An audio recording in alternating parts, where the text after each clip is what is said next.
The views and opinions expressed by the host of this show are his and his alone. They do not reflect the views of this network, his employer, any of the universities he attended, his family and friends or former roommates, any of the 5 Temptations, the 4 Tops, or any number of the Pips. They may or may not reflect the views of the other voices in his head. His dog, however, agrees with him 100%.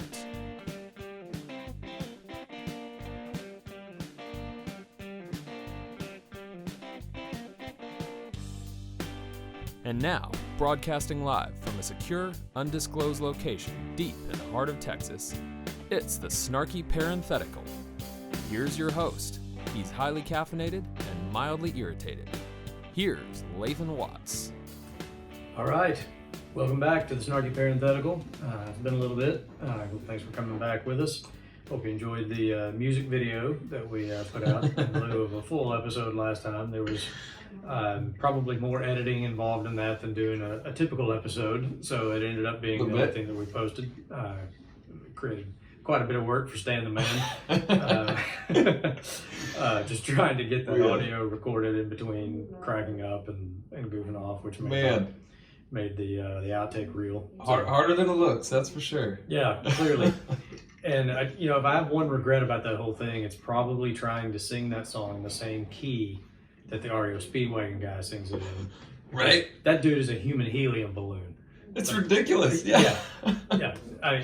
To sing it in that key, and then also like everything, I've a limited amount of formal vocal training, as you can probably tell by listening to the song. But everything that I know tells you do not overpronounce R's. Yes. Which is what he's known for. So there was like constant cognitive dissonance, going on trying to do that. But exactly. Anyway, I hope everybody liked it. It was just one of those things. Hardly anybody covered the story, and I just felt like, well, somebody has to do something about this. Exactly. It was begging for it. It was. SNL certainly wasn't going to touch it. No, they weren't. They should have. And I hope you liked the song. I hope you think it was funny. But I mean, the subject matter is funny, right? Exactly. Regardless of what anybody says or does about it, the sitting president of the United States just ripped one in front of the future king of England. That's funny. I don't care who the future king of England is. I don't care who the president is. RD doesn't matter to me. Yep. You fart in front of the royal family. That's funny. And somebody needs to do something about it. And so we did. So anyway. We had fun with it. We did. At the very least. Hope you enjoyed it. We had a good time. But let's get right into it here. Do some news here. Start with hat tip, not the bee. Headline, so a plumber found 500 envelopes full of cash inside the bathroom walls at Joel Osteen's church. Yes. Suspicious. Yes, exactly. So, a guy called into a radio show down in Houston and said, he's doing some work there and discovered about 500 envelopes, fell out of the wall while he was doing his job as a plumber at Lakewood Church in Houston. He went on to turn in all the money, by the way, which makes him infinitely more honest and full of more integrity than Joel Osteen has ever dreamed of having. Won't argue with that. Joel Osteen, let me just go ahead and say this. He looks like the love child of Martin Short and a standard poodle. You're not going to be able to get that image out of your head next time you see Joel Osteen. Oh, man. That's too good. Yeah. So, some people think that the money might have been related to an unsolved burglary that happened at the church in 2014, where about $600,000 was taken from the church. Wow. You got $600,000 laying around your church, instantly suspect. Exactly. Yeah. Your theology is instantly suspect to me right there. If you just have a spare $600,000 to just laying around. Yeah. That somebody could come chilling in a desk drawer somewhere. Yeah. So surely couldn't have anything better to do with that. Right. Yeah. Maybe take care of widows and orphans. Yeah. No. Undefiled religion. That's somewhere in the Bible, I'm pretty sure. Joel Osteen would know that if he ever cracked a Bible. Exactly. So, I don't know what's the bigger robbery, the people that pulled off this $600,000 burglary at Joel Osteen, or the people who show up there hoping to hear some theology. Right. Because let me tell you, you're getting robbed every time. No kidding. Yeah. So. Yeah. So there's that. Wow. Yeah. Mm-hmm. So, Joel Osteen making headlines for all the wrong reasons. Mm-hmm. Mm-hmm. As he's want to do, it seems like. I know there was a headline a while back about the hurricane in Houston, right? And he initially it seemed like a back and forth where initially they had refused to take in anyone in the church, even though they weren't meeting, I don't think, at the time anyway, because there was COVID and all that too, and then it they went back on the story and it was no, it's because there were renovations or it's something like that. There was some kind of excuse, and you just kind of like, given the track record, I'm just instantly suspicious. Yeah. Of anything. Exactly. I mean, the dude is just theologically bankrupt. He's obviously not actually bankrupt. Yeah. Not at all. No, he's doing fine. Doing quite well. Yeah, exactly. His band of his crazy band of followers is taking care of him. That's for sure. Yeah, I mean, if you want to show up every Sunday and have somebody make you feel better about yourself, mm-hmm. Then go ahead.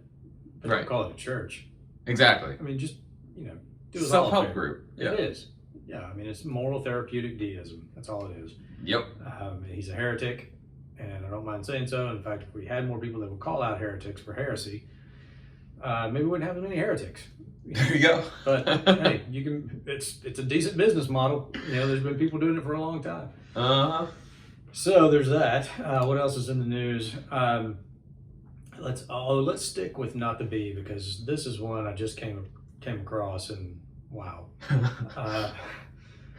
This is one of those where I'm tempted to just read the headline and let you just make your own jokes.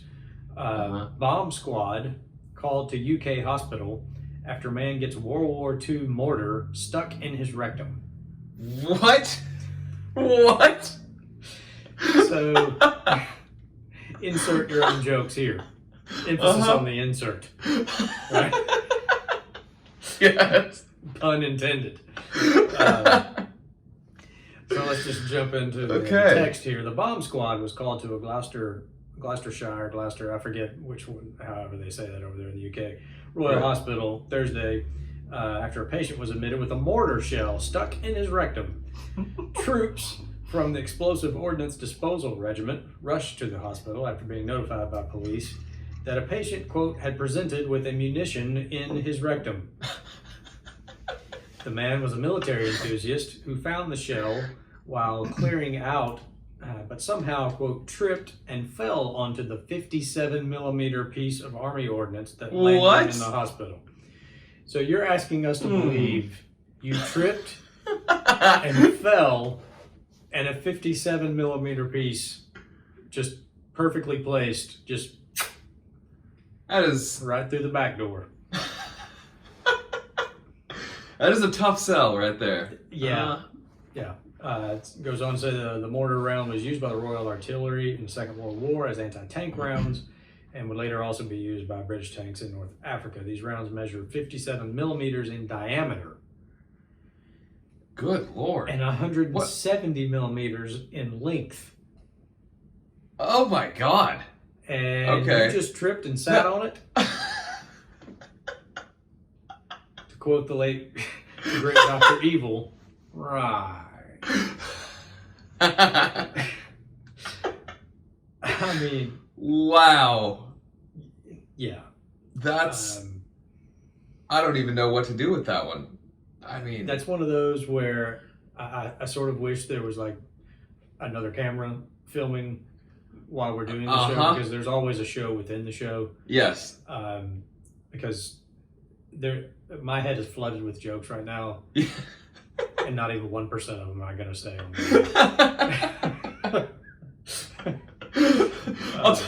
I'll tell you what we need. We need one for the behind the scenes of this show. We need one for the behind the scenes of this battlefield. So we can check the instant replay. We can play his explanation for it, and then say, let's just check the replay and see how this lines up with how it actually happened. Yeah, that's exactly, and let's let's maybe find the ER doc that interviewed this guy during the intake. Exactly. Just so I can ask him, you seriously kept a straight face when this guy said he just tripped and fell and just sat on a 57 millimeter artillery shell? Also would have loved to see the doctor's expression when he was initially told by the nurse. Right. So we got this guy waiting for you. Yeah. Mm-hmm. Here's the situation. Yeah. And how did this guy make it into the hospital, by the way? Like, did he drive there? Did somebody drive him there? Did he walk in? You know? Yeah. Like duck walk? A little bit of a waddle going on. Kind of waddling. Yes. Were the pants up? Were they partially down? Right. I mean. Right. That's. Wow. Yeah. That is hard to believe. Yeah. So that is a real thing that happened. We cover the hard news here, folks. That's right. Just like, sometimes you gotta laugh to keep from crying. So we're gonna do our best to give you some things to chuckle about. Mm-hmm. What else going on in the news here?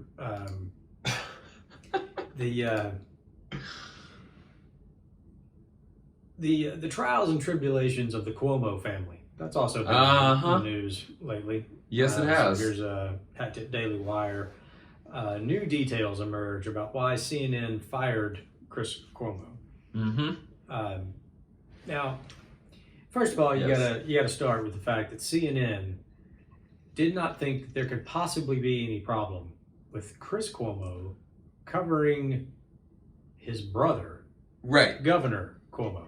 Chris Cuomo, whose brother was the Democrat governor of New York, and whose father was the Democrat governor of New York. But he's somehow going to be the bastion of objectivity when he covers what's going on with his brother. Exactly. So, CNN, you're not off to a good start. Exactly. Right there. You did this to yourself. Absolutely. With the hire in the first place. Yeah. Exactly. I mean, you want to hire the guy, fine. But you know what? Maybe assign somebody else to cover the governor of New York. Right. Just a thought. Right. What could possibly go wrong? So as you probably heard, so then it came out, with all the governor's troubles, that apparently Chris was using his job and using some of his sources as a reporter to try to dig up dirt on his brother's victims, basically. Yeah. But according to the Daily Wire, apparently some allegations came out against Chris Cuomo, and that was sort of the straw that broke the back for CNN. Finally, they somebody decided... accused him of misconduct. Right. And it's like, oh, well, yeah. Now it's a bridge too far. Of course, yeah. I mean, the laughable thought of objectivity. No. Yeah, that's fine. Yeah. Him helping his brother out. Okay, so we'll suspend him for a little while. And now there's accusations against him. Let me put my surprised face on. Right. And that is just a bridge too far for CNN. Wow. Yeah, I mean, CNN, if you weren't required, if nobody was required, like as a captive audience in every airport in America, this network would be bankrupt already. Oh, yeah. I mean, can we just pull the plug? I mean, let's just call it a day. Right. I mean, that's probably the real thing is behind the scenes, his ratings were so bad anyway that they were just like, we're not. Yeah, it's not. It's on. Nobody's watching. Right. Yeah. It's not like it matters one way or the other anyway. Yeah. So. It's like Bob Uecker in Major League when he cusses on the radio. Right. Like, you can't say that on the air. He's like, nobody's listening anyway. Right. That's pretty much CNN and Chris Cuomo. Nobody's watching. Who cares? Leave him on and see what happens. Yeah. Yeah. So apparently he's now officially fired. The real question is, what's the over-under on when he's back on the air? Interesting. I say 6 months. You don't think? Wow. I lay the over-under at 6 months. Year tops. Wow. Well, wouldn't be surprised. I mean, Jeffrey Toobin is back on the air. Right. Everybody know what Jeffrey Toobin did? I'm not going to say it on the air. Okay, look it up. Uh-huh. That dude's back on the air. Yep. Covering the Cuomo story. Yes. I actually Exactly. saw a segment where he was one of the panelists on there giving his input on. Oh yes, Yes. what a shame! Because somebody at CNN just rent some self-awareness for like a day, right? There's nobody in the entire network with an appreciation or even understands the definition of irony. Right. Right. So, yeah. Man. Now I wouldn't be surprised. 6 months, he's back on there. Does a little apology tour. Yeah. Maybe an interview with George Stephanopoulos. You know. Of course. Yes, I'm the victim. Yes. Yeah. Yeah. So. Which, speaking of which, Yeah. have you seen the Alec Baldwin Stephanopoulos interview? Okay, so I've seen a couple of clips of it. I did not, because my time is precious. I did not. I mean, that would have been like an hour of my life. I just can't get back ever again. Of course. So I did not watch the entire thing. I have seen a couple of clips that have been posted. Right. Saw him do the breakdown in tears. Mm-hmm. Saw him claim that he never pulled the trigger. So Some would say suspicious. just a magic Excuse. gun. Yeah. The magic gun theory. Mm-hmm. Gun can just fire itself, right? Mind of its own. Apparently, I mean, this is what the gun. Firearms these And if you days. think about it, that makes total sense to him because, the leftists have been, after guns forever, and that's basically their theory that guns are the problem, right? So a magic gun, a gun can just magically fire itself. There you There's go. No individual responsibility. Yeah. It's, Yep. It's not that there's a person pointing the gun at Yes. somebody and pulling the trigger. No. Guns are the problem. That's a good point. He's just being consistent. Yeah, exactly. Points for logical So consistency. maybe, their next big campaign can be against magic prop guns. I mean, There you go. apparently they're just as dangerous, if not more, because these guns actually can fire themselves, according to Alec Baldwin. Mm-hmm. So maybe we should just get rid of prop guns in the movies. Right. If they can just, get them onto their own and form a trigger out of thin air and pull it without the holder of the gun even realizing it. Yeah. Who knows what could happen next? I mean, that entire interview, or at least the parts that I saw, I should say that because I didn't watch the entire thing, but it didn't surprise me at all that they used the entire time to try to turn Alec Baldwin into the victim. Yes. Yeah.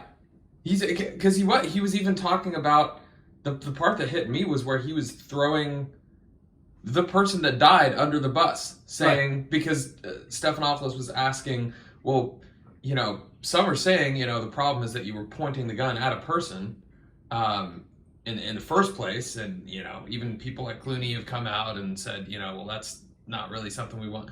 And Baldwin's response was, well, she's the one that asked. She's the one that gave me that direction. And as the actor in the scene, I was just following direction. Just following What orders. could I do? Yeah. Just following orders. Yeah. Uh-huh. The Nuremberg defense. Yeah. Yes. There you go. Hasn't worked. Perfect Didn't way to work put at it. Nuremberg. Hadn't worked since. Nice try, Alec. Yeah, exactly. Yeah. Yeah. And then not even feeling guilty. I'm just like, Right? you're really going to say that? Yeah, he's On all national TV. emotional and torn up and crying about it. But guilt? Oh, no, I don't feel guilt. No, of course Right. not. Yeah, because your entire worldview is built on the elimination of guilt. Mm-hmm. Everything is okay. And who are you to tell me Yep. it's not? It makes perfect sense. It really does. I guess when you think about it, he is just trying to be logically consistent with his Yeah, warped. I don't think he's even Ideology. trying to be logically consistent. I think it's just the way his warped Yes. brain works. Yes. I don't think he gives a rat's behind about consistency. Right. That's just how his mind works, Mm-hmm. right? Mhm. So little Alec Baldwin commentary there. There you go. Wasn't even planning on it, but Exactly. the guy just and he was asking honestly, for it's it. a shame because the dude is a talented actor. Right. I mean, and a gifted comedic actor. Right. I mean, Oh yeah. 30 Rock. Yep. Hysterically funny. Oh yeah. And good on them for making him play a corporatist and a conservative, right? Because it's like a double joke that he's the guy saying these lines. Yes. Right? I mean, it's yes. It was kind of. I mean, the writing on that show is definitely brilliant, and he plays the part well, and all that. Yeah. And look, I mean, I think we've talked about this before on the show, but I gave up a long time ago. A lot of people just want to politicize everything. Oh, I'll never watch a movie that guy's in because he believes blah blah blah blah blah. If that's your standard, then you should just unplug from everything. You're not ever going to be able to watch anything or listen to anything. To me, if the content is good, I'll watch it. I'll listen to it. Exactly. Right. I mean, if it's a well written show, if it's well acted, if the music is good, talking about music. I just can't let myself go down that path of this guy's politics or this person. I can appreciate the art that somebody creates, regardless of whether or not I agree with them on everything else. Correct.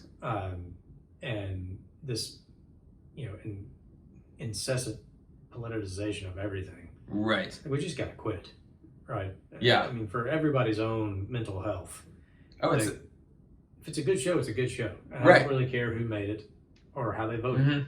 Right. It's the same way with boycotts on both sides. Exactly. It's been out of control for a while, and even people I know and I'm good friends with and family members, I've had some disagreements with just because I'm like, I'm just not. There's not enough time in the day for me to investigate. Yes. Every single place I go, every brand that I'm trying to. I'm just worn out with this. Right. You know what? If it's a good show, I'm going to watch it. Yeah. Yeah. If some place makes a good product, I'll buy it. I'll buy it. I don't have time to look up the political views of the CEO. Exactly. Yeah. Of every single thing I purchase or consume. I'm too busy living. Yes. Livin. Right? Yep. Well, dazed and confused. There you go. For you. Which I must say, also, I was a little disappointed that McConaughey announced he wasn't going to run for governor of Texas, because that would have been a really fun campaign to watch. Oh yeah. I don't know, if the guy had a snowball's chance in Arizona of ever winning. Right. But it would have been fun to watch. Oh yeah. It really would. Just imagine those debates. Oh yeah. I mean, that would have been pure entertainment. Yeah. I mean, you could just hear him, like, our new tourism slogan is going to be Texas, all right, all right, all right.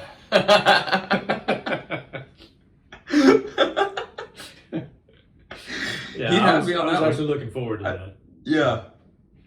Hey, maybe sometime in the future he'll come around. Yeah, you never know. Still time. I've listened to the guy. I've watched the interview that he did with Jordan Peterson. Conversation back and forth with them. I mean, there's some substance to the guy. Yeah. I mean, he's not just an empty suit. Right. God knows there's plenty of those. Oh yeah. In politics on both sides. That's for sure. Maybe that's what it's going to take. It's just some people who don't come from, quote, the political background. Yeah, exactly.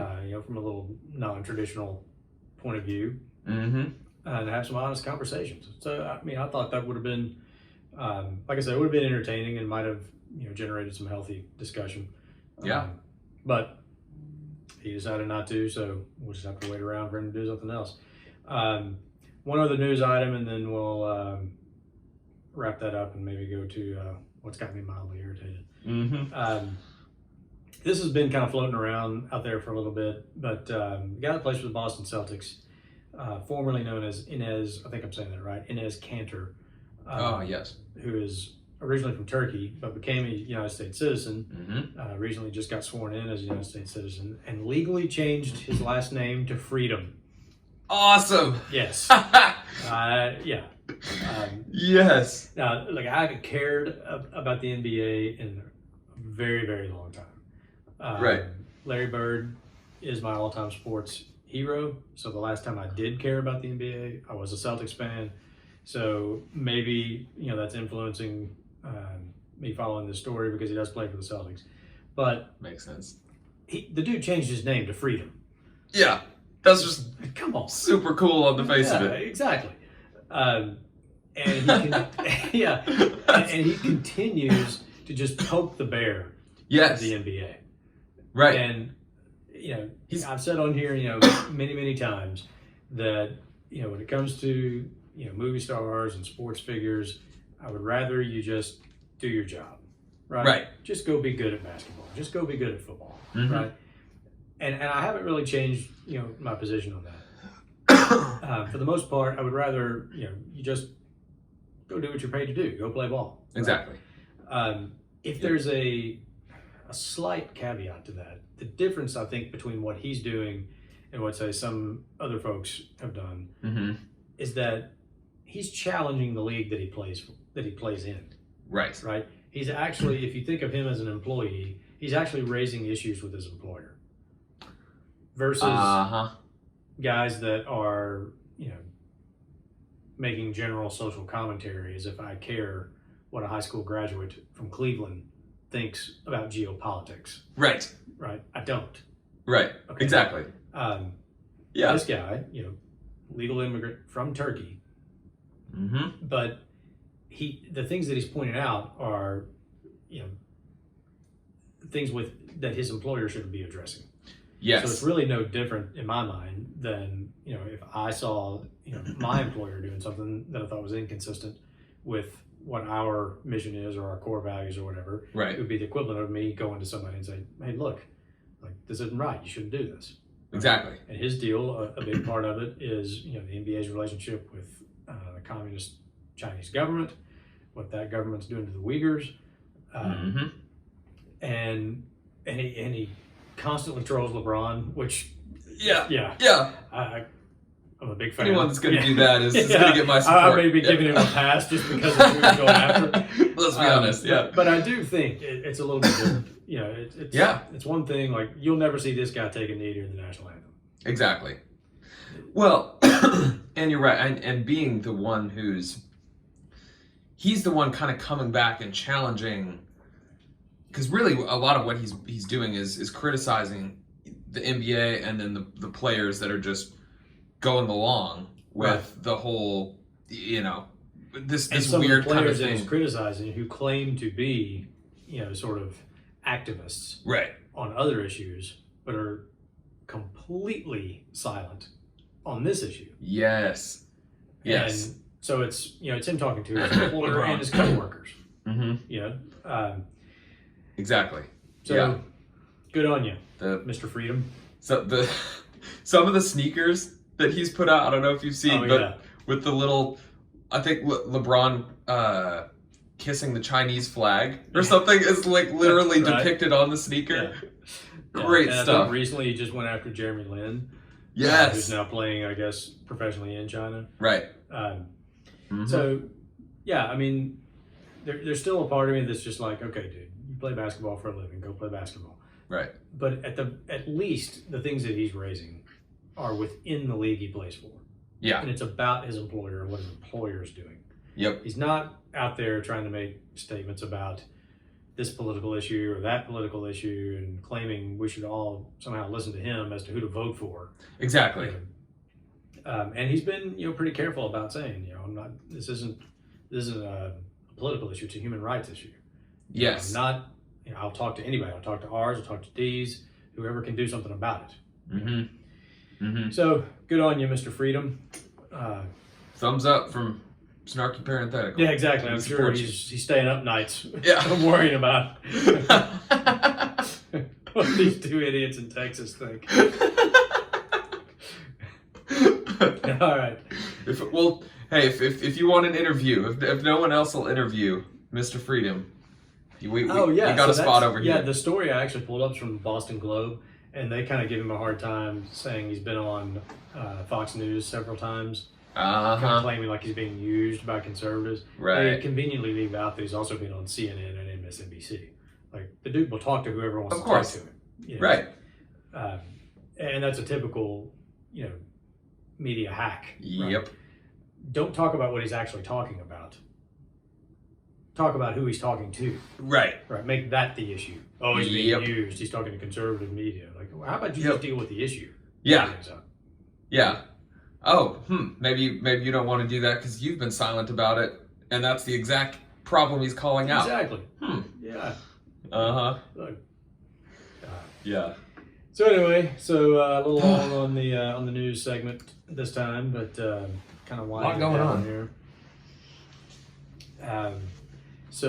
Typically kind of end up with just some things that I find mildly irritating. We're approaching the Christmas season. And so it's kind of Christmas card season. Christmas cards start coming in. That's right. And let me tell you something I'm mildly irritated by when it comes to the Christmas card season. The newsletter, humble brag, Christmas card that people send out. And I usually get at least one, maybe two of these a year. Right. Yep. Here's the deal, man. If I haven't seen you in a year, I don't care. I don't need your little humble brag, page and a half newsletter. Okay, if I wanted to know what was going on in your family, I would have made time to have coffee or something, right? So I could hear it. Okay. The fact that I'm just another person on your Christmas card list. I don't care if your nephew's cousin's former roommate got promoted to assistant to the regional manager. Yes. Here's what Christmas cards are for. Okay. You send me your picture. I want to see that. I'm going to send you a picture of my family, and then we can sit back and look, who let themselves go, who got fat, who didn't. Right? That's what Christmas cards are for. All right? Exactly. I want to know, you still look like the dude I went to high school or college with. You look like the dude that swallowed the guy I went to high school or college with. That's what I want. That's why I want the Christmas card. Right? I don't need a page and a half diatribe on all the good things going on in your life. Okay? Yeah, no, 100%. It's about the judgment. That is 100% what That's what everybody's doing. And let me tell you something else. You send a Christmas card that doesn't include a picture of your family, you know what I'm instantly assuming? You did let yourself go. That's why you're not in the picture. Okay? Yeah. You had 5 paragraphs here. Definitely didn't mention going to the gym. And there's no picture, so I'm putting 2 and 2 together. Exactly. Could we just stop with the newsletter, Christmas cards? Please. Yeah. Got a little too far. And also, email is a thing. I mean, email is an old thing now. You couldn't just put it in an email? Yeah. I mean, we're still doing the snail mail thing? Yeah. I don't know. Like I said, I mean, if we had,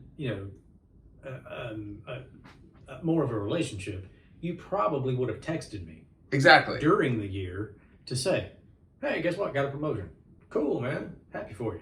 It's not, I don't begrudge anybody all the good things that happen to them. Of course. Right? It's the fact that, it's this uber saccharine humble brag. That's the thing that drives me crazy. Right. And again, like I said, I've heard from you once in a calendar year. You really think I care that much about what's going on in your life? If I really cared, I would have probably reached out to you. Hey, man, let's have coffee or something, right? Oh, let's have lunch. What's been going on? Yeah. I mean, Or you would have been texting back and forth, and you'd already know all the things. Exactly. Right. I mean, you would need an update. Social media. What do I really need this in my mailbox? Exactly. Yeah. It's just It's for the people that don't, you don't keep up with enough because you're not really close to enough, and so they feel the need to, because then you can say anything at that point. If you haven't been close enough with someone to actually know what's really going on in their life, they can tell you anything. Absolutely. And sugarcoat it as much as they want. Absolutely. I mean, you could literally, most of the people that send me these newsletter updates could literally put in something like, and actually I was knighted by the Queen of England. And I would have no way of knowing whether or not it was true. And I was way to go. All right. Sir William or whoever. Right. All right. They're just handing out knightings to anyone these days, I guess. Apparently so. Yeah. I think the one requirement is you don't fart in front of the future King of England. Pretty low bar over there these days. Off the list, yeah. Oh my goodness. Wow.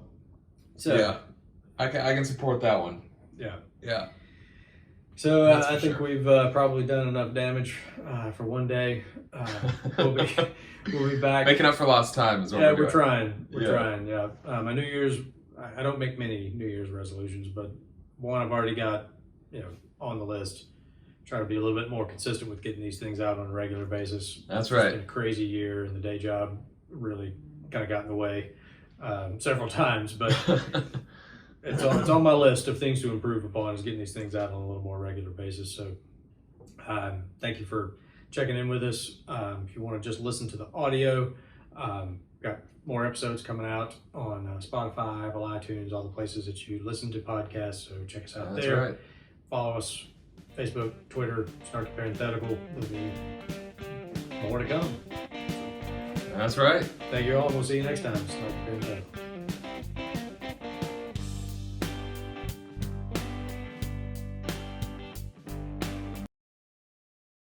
Bet you thought I forgot the sponsor, didn't you? Tonight's show, since we're talking a little Christmas cards at the end, sponsored by Bailey Brothers Building and Loan, Bedford Falls. Dude who runs that thing, richest man in town.